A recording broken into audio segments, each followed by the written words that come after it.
The internet has thrived for more than a decade with relatively little regulation. I hope to keep it that way.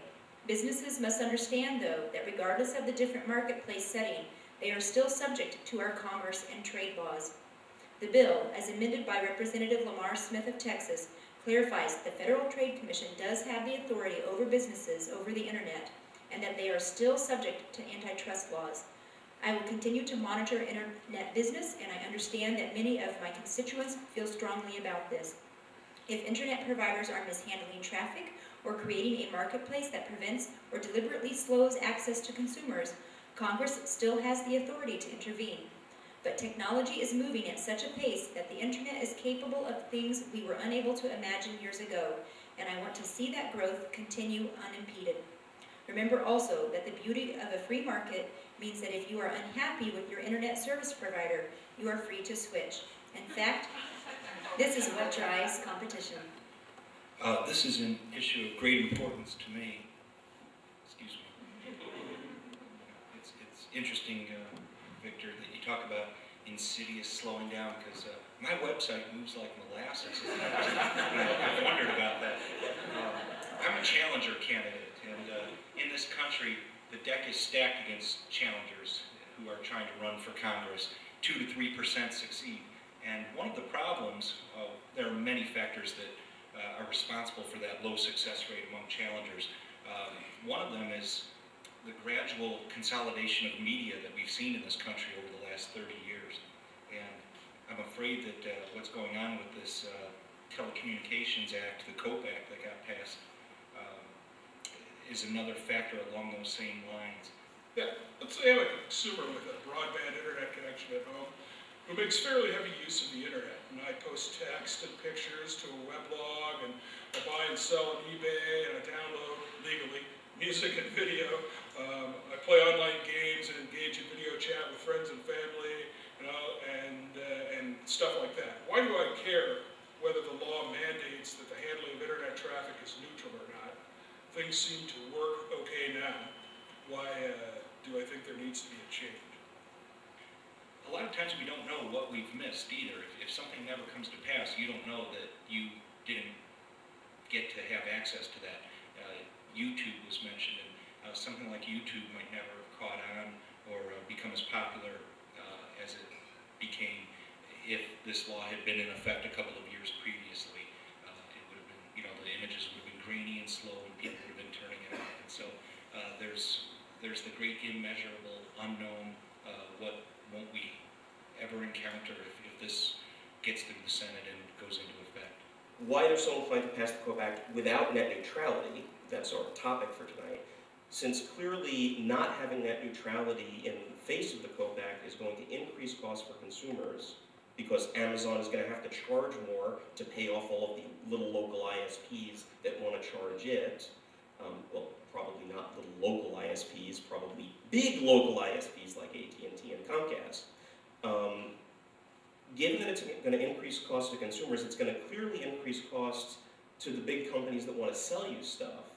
Or maybe it won't, and maybe that's part of the answer.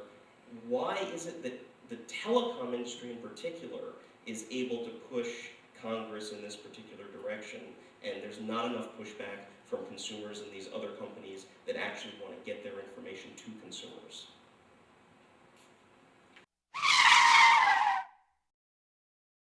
Anytime the money starts flying around, something I've learned in my 3 3/4 years of running for Congress, and I have no background in electoral politics, so it's been a steep learning curve, but something I've been somewhat aware of prior to running, but very intensely aware of since I began campaigning, is follow the money.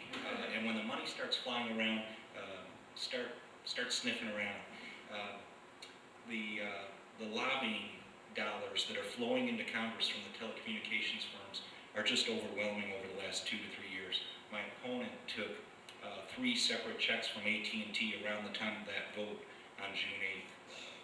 Almost a please, please, and thank you. 2 checks before and 1 check after. And that immediately raises concerns as far as I'm concerned. There's a freedom of speech issue here where voices are going to be shut out if this gets through. Actually, you'll be really impressed. Mr. Johnson actually got more from AT&T than he did from Tom DeLay. He only got $25,000 from DeLay, and he got $29,500 from AT&T.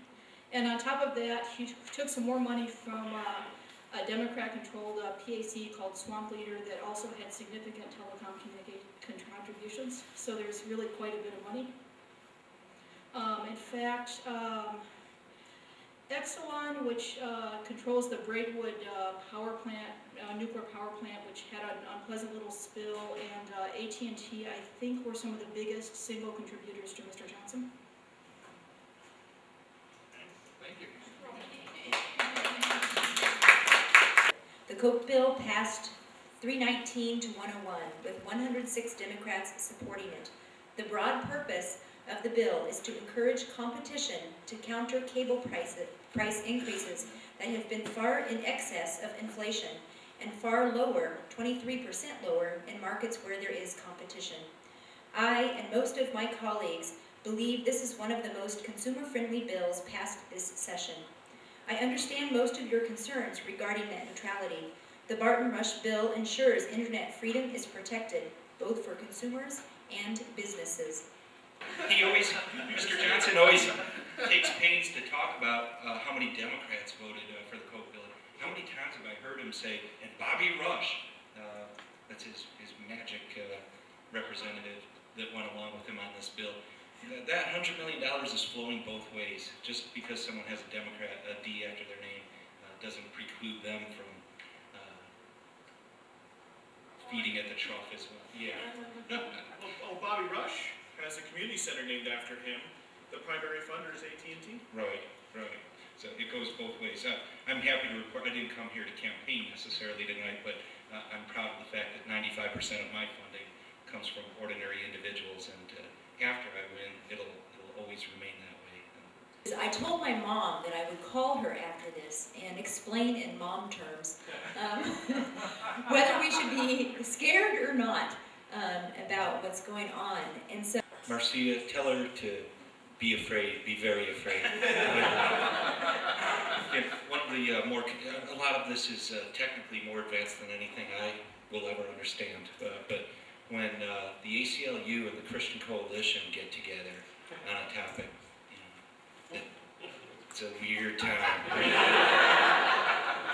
I like that comment out of the audience. Let's take care of this in advance. Let's be active and not reactive. I've been chasing after Mr. Johnson's seat for almost 4 years now, and I can't tell you how tired I am of him fixing his mistakes after the fact, after people have suffered and experienced pain. The Patriot Act, to some extent, No Child Left Behind, has done untold damage to our educational structures, our teachers, our students, our families, and perhaps most of all, the occupation of Iraq. And this just rings similar to me, that I can just envision a point 3, 4, 5 years from now where people are saying, how did that happen? And Mr. Johnson saying, oh, I need to get around to repairing my mistake now, and don't let it be. Call Senator Durbin. Try not to let this thing get through the Senate. And speaking more broadly, elect representatives that believe in publicly financed campaigns to where these telecommunications firms are not writing your legislation. So, and I want to thank everybody for the opportunity to be here this evening as well.